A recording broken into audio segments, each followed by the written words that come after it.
اما بعد بسم اللہ الرحمن الرحیم۔ ہم اپنے لیسنز میں پڑھ رہے ہیں اسم معرفہ کی قسمیں۔ اسم معرفہ کی 7 قسموں میں اسم علم پڑھ چکے، اسم اشارہ پڑھ چکے، اسم موصول پڑھ چکے۔ اس کے علاوہ اسم منادہ ہے اور وہ اسم جو معرف باللام ہے۔ اور اب ہم پڑھ رہے ہیں اسم ضمیر۔ اسم ضمیر کو مضمرات بھی کہتے ہیں۔ ضمائر جو ہیں وہ مبنی ہوتی ہیں اپنے اعراب کے اعتبار سے، اور تعداد میں یہ 70 ہیں۔ کس طرح؟ بنیادی طور پہ ضمائر ڈیوائیڈ ہوتی ہیں منفصلہ اور متصلہ میں۔ پھر جو ضمائر متصلہ یعنی جو اپنے عامل یا فعل کے ساتھ اٹیچڈ ہوتی ہیں وہ مجرور، مرفوع اور منصوب متصل ہوتی ہیں۔ اور جو ضمائر منفصلہ ہیں جو اپنے عامل سے جدا آتی ہیں وہ منصوب اور مرفوع ہوتی ہیں۔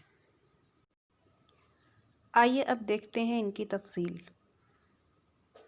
مرفوع متصل کون سی ہوتی ہیں؟ وہ ضمیریں جو فعل سے ملی ہوئی ہوتی ہیں اور ہمیشہ ایک جملے کی ترکیب میں فاعل بنتی ہیں۔ ضمیر مرفوع منفصل کون سی ہوتی ہیں؟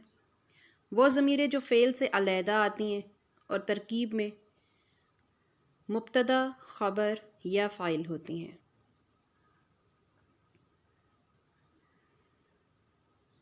ضمیر منصوب متصل، وہ ضمیریں جو فعل سے ملی ہوئی آتی ہیں اور ترکیب میں مفعول بہ ہوں۔ مفعول بہ جس کو انگلش میں آبجیکٹ کہتے ہیں، جس کے اوپر فاعل کام کرتا ہے، مفعول ہو یا مفعول بہ ہو ایک ہی بات ہے۔ یا پھر یہ ضمیریں ایسے حروف سے ملتی ہیں جیسے حروف مشبہ بالفعل سے، تو وہ پھر اپنے اسم کو وہ حروف نصب دے دیتے ہیں جیسے انی، اننا وغیرہ۔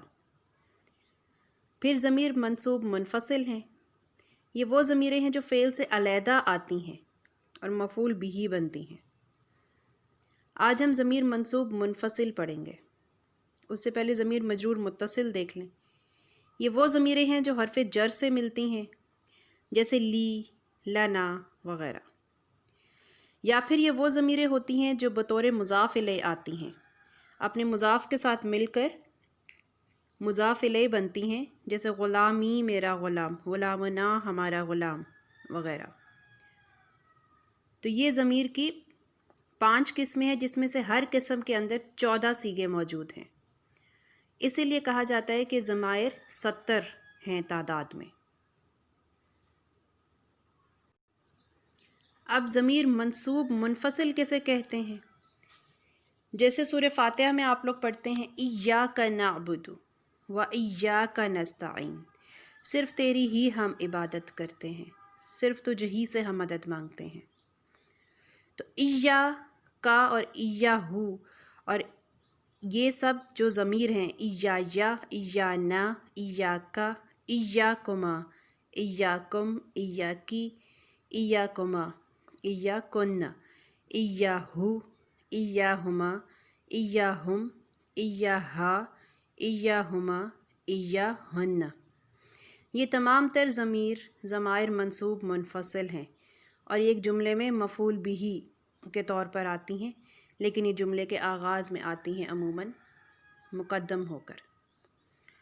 ان سے مراد ہے جیسے یا زبر یا کے ساتھ ایا لگے گا تو صرف مجھ ہی سے، ایانا صرف ہم ہی سے، ایاکا صرف تجھ ہی سے، ایاکما صرف تم دونوں ہی سے، ایاکم صرف تم سب سے ہی، ایاکی صرف تجھ ایک عورت سے ہی، ایاکما صرف تم دونوں سے ہی مؤنث میں، ایاکنا صرف تم سب سے ہی مؤنث میں، ایاہو صرف اس سے ہی، ایاہما صرف ان دونوں سے ہی، ایاہم صرف ان سب سے ہی، ایاہا صرف اس سے ہی مؤنث میں، ایاہما صرف ان دونوں سے ہی مؤنث میں، اور ایاہن صرف ان سب سے ہی مؤنث میں۔ یہ تمام ضمیر ہیں جو 14 ہیں اور یہ ضمیر منصوب منفصل ہوتی ہیں۔ آپ کو جس ترتیب سے یاد ہے، یعنی پہلے غائب، پھر حاضر اور پھر متکلم، تو اس ترتیب سے یاد کر لیجئے۔ ویسے جب ہم نحو کے اصول میں ان کو پڑھتے ہیں تو نحو میں پھر وہ متکلم پہلے لیتے ہیں، پھر حاضر مذکر اور حاضر مؤنث لیتے ہیں اور اس کے بعد غائب لیتے ہیں، اسی لیے یہ اسی ترتیب سے لکھی ہوئی ہے۔ تو ضمیر منصوب منفصل آپ نے یاد کرنی ہے، یہی آپ کا سبق ہے، اور کچھ پچھلی ریویژنز ہم دوسرے سبق میں کریں گے۔